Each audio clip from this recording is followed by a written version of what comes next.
다 같이 말씀 보시겠습니다.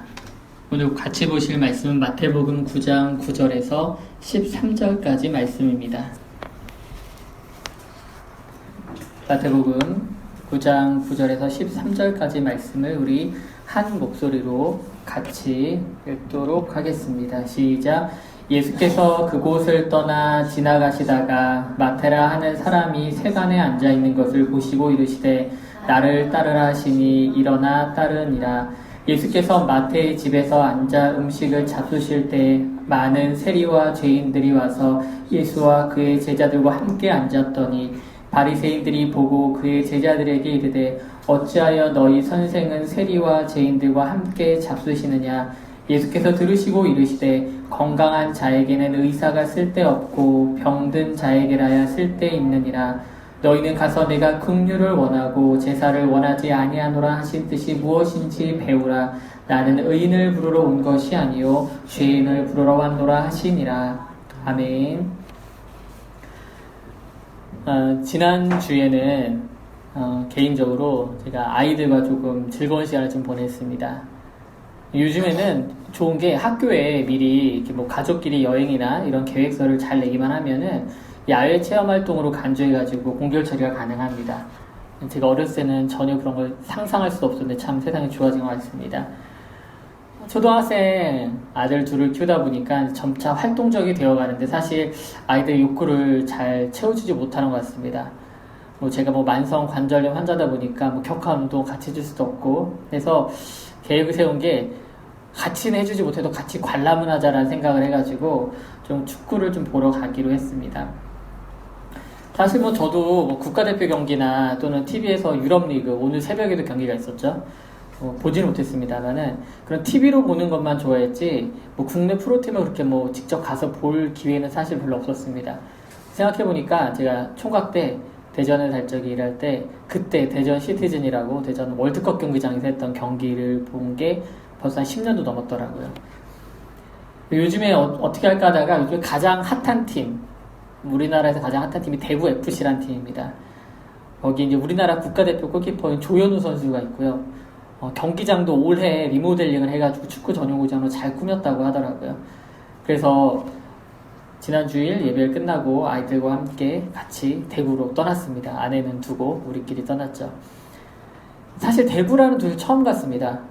조현우 선수 외에도 아는 선수가 없어서 가기 전에 아는 만큼 보인다는 말 아시죠? 그래서 아이들하고 미리 일부러 대구FC 경기도 좀 하이라이트도 찾아보고 어떤 선수들이 있는가도 좀 검색도 좀 해보고 심지어는 그 유튜브에 응원가가 올라와 있더라고요. 한 10개 정도가 대구FC에서 하는 게. 그래서 그걸 막 열심히 듣고 심지어는 대구로 가는 차 안에서 그걸 제가 다운로드 받았거든요. 그걸 열심히 틀어서 아이들끼리 응원하면서 갔어요.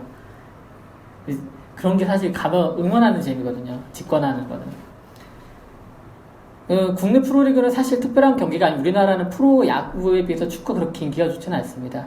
그래서 매진되는 경우는 별로 없는데 그 대구FC 홈경기장이 12,000석 정도 되는데 가는 날 매진이 되었더라고요. 그래서 저는 더 많은 사람들하고 같이 하니까 참 볼만했던 것 같습니다. 저희는 이제 대구 응원 쪽 응원소에 같이 앉아서 응원하는데 진짜 골수 팬들하고 약간 거리가 있었어요. 그분들은 2시간 내내 서서 응원합니다. 목소리 터져라 막 붙이면서 응원하시는데 사실 저희가 아무리 준비해서 갔어도 그분들의 열정이 반의 반도 안 됐던 것 같습니다. 그렇게 이제 뜨거운 분위기에서 경기를 잘 관람하고 아이들하고 좋은 시간을 보내고 왔습니다. 근데 주중에 이제 스포츠 관련 뉴스를 이렇게 보는데 축구를 보고 와서 그런지 이제 좀 그런 쪽에 눈이 좀 잘 가더라고요. 근데 그 중에 축구 경기 관련한 뉴스가 있어서 좀 재미있게 봤습니다.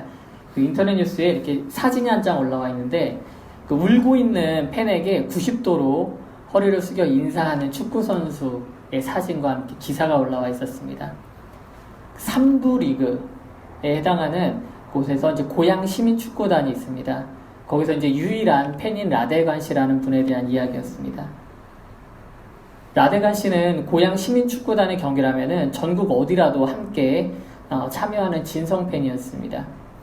자기 지역에서 하고 있는 축구팀을 응원해야 한다는 그런 신념을 가지고 아무도 없는 운동장에서 혼자 걸개를 걸고 북을 치고 소리를 지르면서 응원하는 그런 분이셨습니다.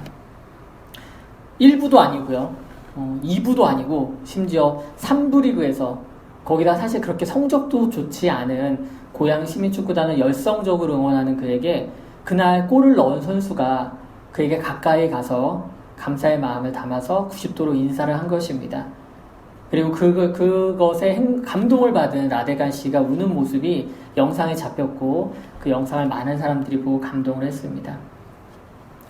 저는 요즘 마태복음 순서 설교를 하면서 예수님을 따르는 무리들과 제자들에 대한 생각이 떠올랐습니다. 산상수훈을 전후로 해서 예수님을 따르던 사람들은 사실 셀 수 없이 많았습니다. 그들은 예수님의 일거수일투족에 관심을 두고 눈을 떼지 않았고 예수님의 말씀과 이적에 대해서 환호했습니다.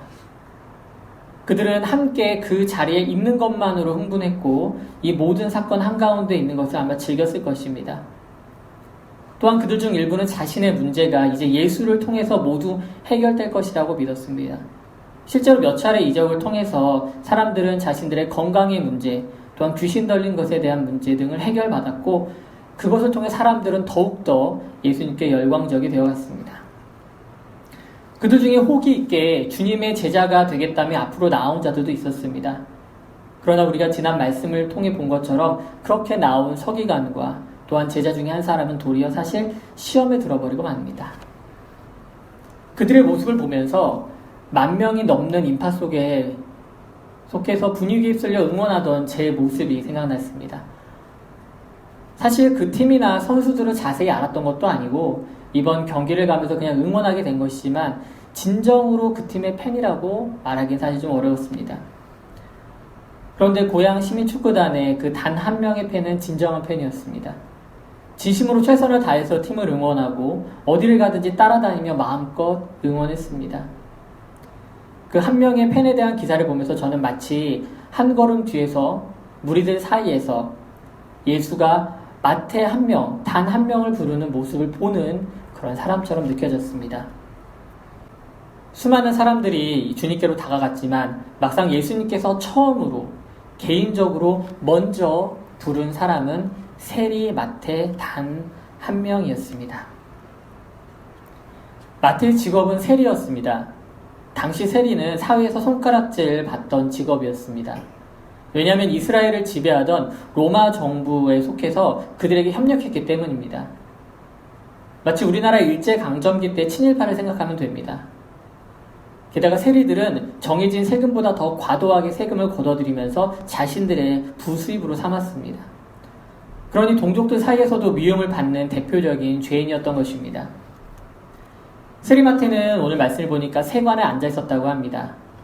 세리 창구 내지는 아마 세관에 앉아서 유대 지역으로 들어오거나 혹은 바깥 도시로 나가는 물품에 대해서 세금을 징수하고 있었을 것으로 보입니다. 반면에 예수님은 많은 군중을 이끌고 다니는 슈퍼스타였습니다. 8장 18절 이하 말씀에 대해서 잠깐 언급했습니다만 예수님을 따르겠다며 나아온 그 용기 있는 사람들도 있었습니다.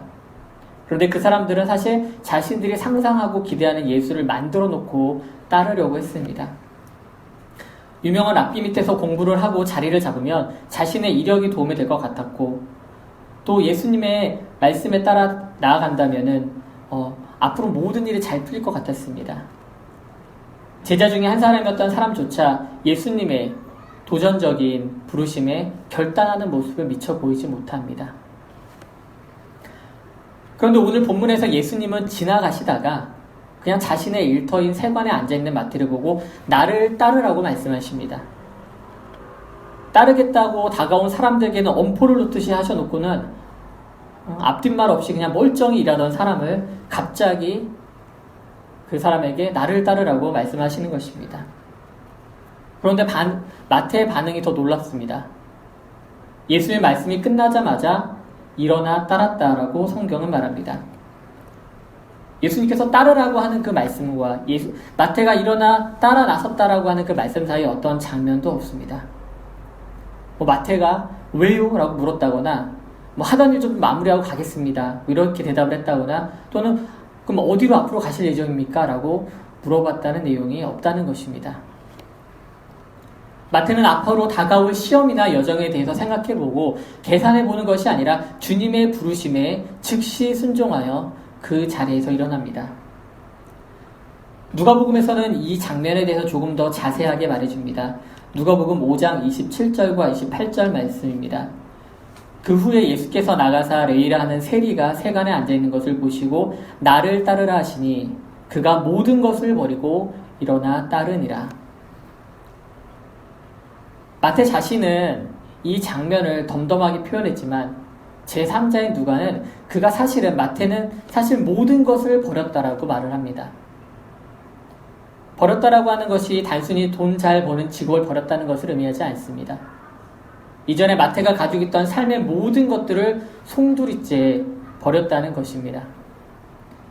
이 장면을 보면서 예수님께서 하신 한 가지 비유 말씀이 생각났습니다. 마태복음 13장 44절 말씀입니다. 천국은 마치 밭에 감추인 보화와 같으니 사람이 이를 발견한 후 숨겨두고 기뻐하며 돌아가서 자기의 소유를 다 팔아 그 밭을 사느니라. 마태의 행동을 보고 누가는 모든 것을 버렸다고 하지만 사실 마태는 더 큰 것을 얻은 것입니다. 그가 가진 모든 것을 팔았지만 보화가 숨겨진 밭을 산 것처럼 천국을 소유하게 된 것입니다. 13절에서 마태의 행동을 보면 일어나 따랐다라고 말을 합니다. 이때 일어나다라는 단어가 헬라어로 아니스템이라고 하는데요. 이 말은 부활을 뜻하는 단어인 아나스타시스와 어근을 같이 합니다. 마태는 단순히 자신이 일하던 자리에서 일하는 것이 아니라 이전의 삶, 죽음을 향해 달려가던 삶에서 일어나 영생의 삶으로 그리고 부활의 자리로 나온 것입니다. 예수님은 오늘도 저와 여러분을 부활의 자리로 부르심을 믿으시기 바랍니다. 우리의 과거의 모습이 어떠했든지 주님은 상관하지 않으십니다. 주님은 그저 죽음의 자리에 앉아있는 사랑하는 저와 여러분을 부르실 뿐입니다. 그 자리에서 구원해내길 원하신다는 것입니다. 사랑하는 성도 여러분, 나의 모습 때문에 주님의 부르심에 주저하지 마시기 바랍니다. 자신을 내세우며 나아온 서기관과 제자 중 한 사람을 주님은 제자로 부르시는 것이 아니라 죄 가운데 빠져서 신음하며 삶의 굴레에 사로잡힌 마태 같은 저 같은 사람도 제자로 부르셨습니다. 그 부르심이 오늘 이 아침 여러분 가운데도 있음을 믿습니다. 주님의 부르심에 응답하여 부활을 체험하고 또한 부활의 삶을 사는 저와 여러분이 되길 주님의 이름으로 축원합니다. 마태는 즉시 예수님을 자신의 집으로 초대합니다. 누가복음에서는 이 장면을 마태가 예수를 위하여 큰 잔치를 열었다라고 말합니다. 그런데 참석자들에 대한 묘사가 좀 희한합니다. 많은 세리와 죄인들이 와서 함께 했다고 말합니다. 마태의 직업이 세리니까 동료들은 부를 수 있다고 생각합니다. 그런데 뜬금없이 왜 죄인들이 등장할까요?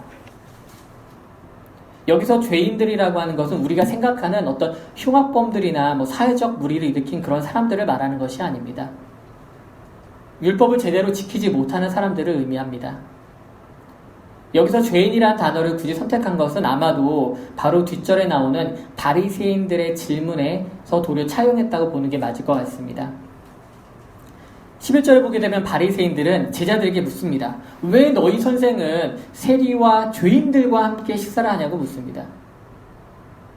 바리새인들은 예수님 주변에 있는 사람들을 죄인으로 본 것입니다. 왜냐하면 자신들처럼 율법을 철저하게 준수하는 사람들이 아니었기 때문입니다. 그 질문 속에는 두 가지 의미가 있습니다. 하나는 자신들은 그 세리와 죄인들과 달리 정결하다는 것입니다. 바리새인들은 율법에 따라서 정결하지 못하고 또 율식법이나 안식일 준수 같은 문제에 있어서 구약 어떤 성경의 전통적인 해석을 따르지 못하는 그런 사람들을 통틀어서 죄인이라고 부르는 것입니다. 그와 반대로 자신들은 그렇지 않다는 거죠. 율법을 철저하게 지키고 음식법이나 안식일 준수나 모든 것에서 자신들은 선하다고 생각하는 것입니다. 또 하나는 그런 사람들과 어울리는 예수님도 그 사람들과 같은 취급을 하겠다는 것입니다. 함께 식탁에 앉는다는 것은 그 식탁에 있는 사람들과 긴밀한 교제를 나눈다는 것을 의미합니다. 바리새인들 입장에서는 기겁할 노릇입니다. 왜냐하면 죄인들과 함께 식사한다는 것은 자신들의 정결줄에 비췄을 때는 잘못된 행동이었기 때문입니다. 마치 그런 사람들과 함께하면 자신들도 죄에 오염된다고 생각하는 것입니다. 그리고 그 자리에 앉은 예수님도 결국 죄에 오염된 상태라고 지적하는 것입니다. 당시 경건하다고 스스로 생각한 사람들, 이 율법에 박식하다고 자신 있어 하던 사람들은 결국 구약 성경 말씀과 예수님에 대해서 철저히 오해했습니다. 예수님은 도리어 이 일을 위해서 이 땅에 오셨기 때문입니다. 예수님의 초점과 걸음은 철저하게 죄인들을 향해 있습니다. 세상 사람들이 자기 의에 취해서 자신의 영욕을 위해서 살면서 위로만 하는 흐름에서 도리어 벗어나 그 주류 흐름에서 벗어나 예수님은 더 낮은 곳으로 더 낮은 자들에게 나아가시는 것입니다. 예수님을 믿는다 하는 우리의 초점과 발걸음은 어디로 향하고 있는지 생각해보지 않을 수 없습니다. 저도 힘든데요.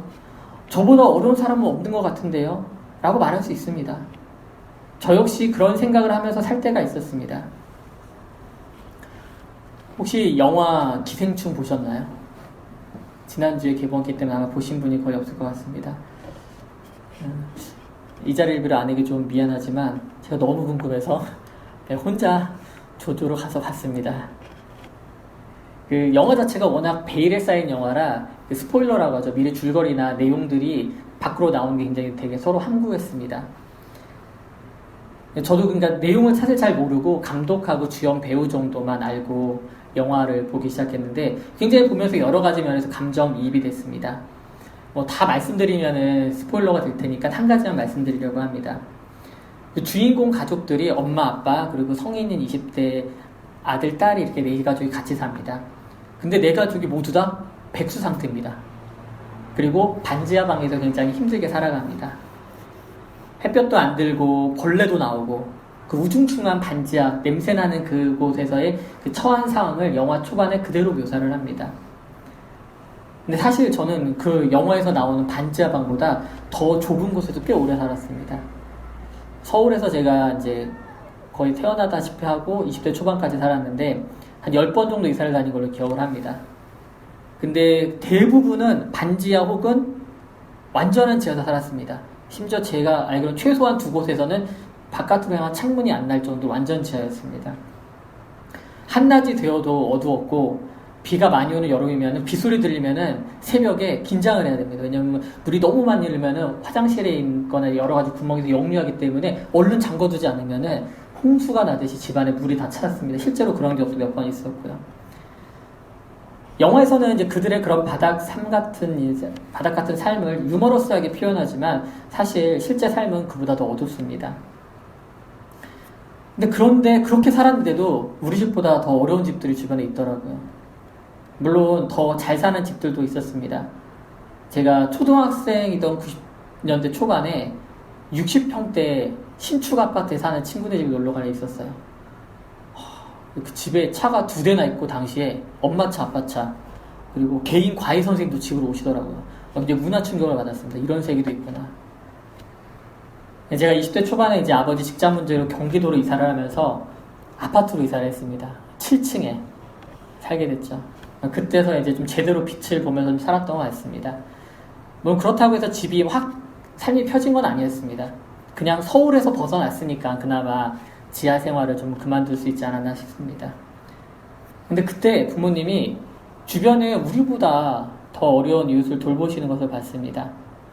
조손 가정으로 기억을 하는데 우리 집에서 그렇게 멀지 않은 곳에 사는 그 할머니 할아버지와 손자들이 같이 사는 그 집에 방문해서 몇 차례 뭐 쌀도 주기도 하고 물품도 나눠주고 그랬던 기억이 납니다. 우리도 넉넉하지 않았지만 더 어려운 이웃이 있었던 것입니다. 우리 상황을 보면 참 남을 도우면서 살 수 있을 거라고 생각을 못했는데 부모님은 그 일을 하고 계셨던 거죠. 그런데 오늘 본문에서 바리새인들의 초점과 관심은 어디에 있습니까? 바리새인들은 자신들의 의로움만 생각했습니다. 자신들이 죄인에 의해서 오염되지 않는 것에만 신경 썼다는 것입니다. 그러니 예수님을 보면서 그분의 행동을 도저히 이해할 수 없었던 것입니다. 예수님께서는 그들을 향해 뭐라고 대답하십니까? 건강한 자에게는 의사가 쓸데없고 병든 자에게라야 쓸데있다고 답하십니다. 바리새인들은 자신들의 의로 인해서 영적으로 건강하다고 자부했습니다. 예수님은 건강한 자에게는 의사가 필요 없다며 그들의 자부심을 마치 인정하는 것처럼 보입니다. 너희들이 말하는 세리와 죄인들은 병들었으니 의사가 필요한 게 맞아.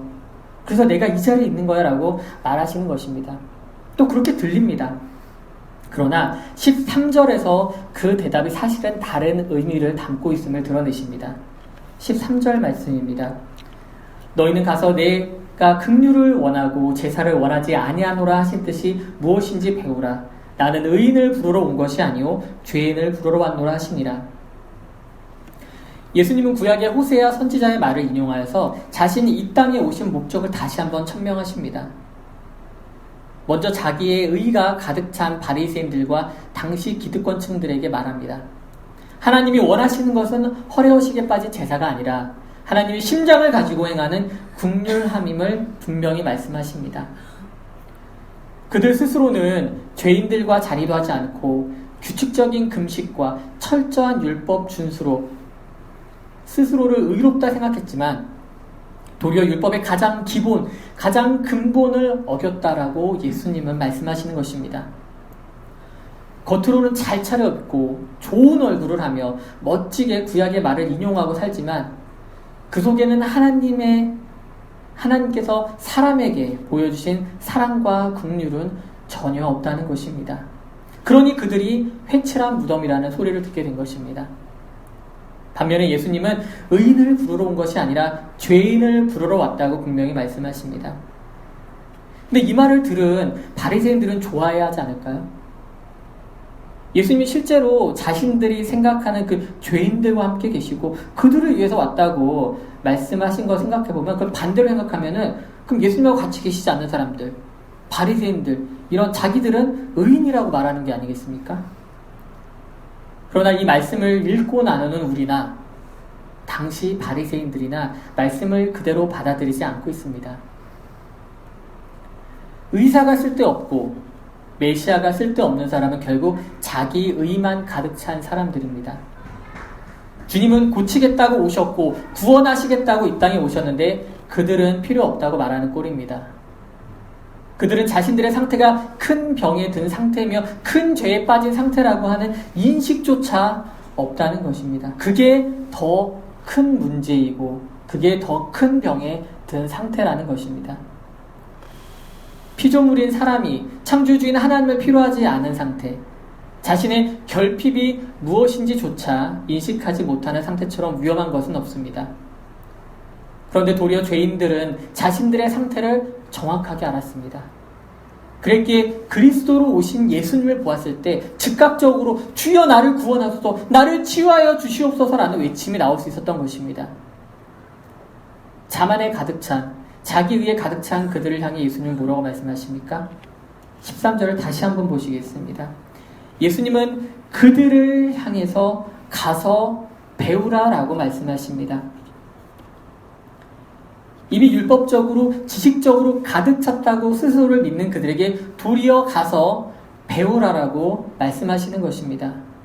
왜냐하면 그들은 여전히 하나님의 뜻을 모르고 살고 있기 때문입니다. 사랑하는 성도 여러분, 지금 우리에게 예수님이 필요하십니까? 혹시 이제는 나 혼자 살 수 있으니까 이 정도 신앙생활 했으니까 이제 나 혼자 더 잘할 수 있지 않을까라고 해서 마치 나의 삶을 예수님께 내어놓지 않고 내가 그 운전자석에 앉아서 삶을 좌지우지하려고 하지 않으십니까? 여러분, 저는 여전히 예수님이 필요합니다. 여전히 저에게는 주님이 필요합니다. 여러분에게도 이 고백이 있었으면 합니다. 주님의 자리를 다른 것으로 채우려고 하지 마시기 바랍니다. 내가 쌓아왔다고 생각하는 의로 채우지 마시기 바랍니다. 예수 그리스도에게 삶의 주인 자리를 내맡기시길 주님의 이름으로 축원합니다. 그런 후에 주님께서 저와 여러분의 삶을 고치시고 싸매시며 죄인의 자리에서 하나님의 자녀의 자리로 이끄실 줄 믿습니다. 오늘 말씀을 마무리하겠습니다. 오늘 마태복음 9장에서 예수님은 마태에게 그러셨던 것처럼 우리에게 먼저 다가오십니다. 그분은 문 밖에 서서 지금도 우리에게 노크를 하십니다. 사도 요한은 이 장면을 요한계시록 3장에서 이렇게 말합니다. 볼지어다 내가 문 밖에 서서 두드리노니 누구든지 내 음성을 듣고 문을 열면 내가 그에게로 들어가 그와 더불어 먹고 그는 나와 더불어 먹으리라. 우리를 부르시는 주님의 음성을 듣길 원합니다. 함께하고 우리 가운데 오신 주님의 음성을 여러분들께서 귀 기울이시길 원합니다. 주님은 아무도 함께하려고 하지 않았던 세리와 죄인의 자리에 들어와 더불어 먹고 마시길 원하십니다. 혹시 이 자리에 아직 주님을 온전히 내 삶에 받아들이지 못하신 분이 계시다면 기꺼이 그분을 내 삶의 가장 높은 자리에 모시길 주님의 이름으로 축원합니다. 그리고 그분의 나를 따르라 라고 하는 이 음성에 즉시 자리에서 일어나시기 바랍니다. 그분이 인도하시는 길은 보기에는 험난하고 고난이 넘치고 어려움이 도사리는 것 같아도 그분의 온전하고 완전하신 오른팔로 저와 여러분을 안전하게 지키시는 줄 믿으시기 바랍니다. 그리고 마침내 하나님의 자녀로 삼으시고 천국 백성이 되게 하시며 그 천국의 삶을 오늘 이 자리에서도 살아내게 하실 줄 믿습니다. 주님을 따르는 이 복된 삶이 사랑하는 성도님들 삶 가운데 풍성이 넘치길 주님의 이름으로 축원합니다. 아멘.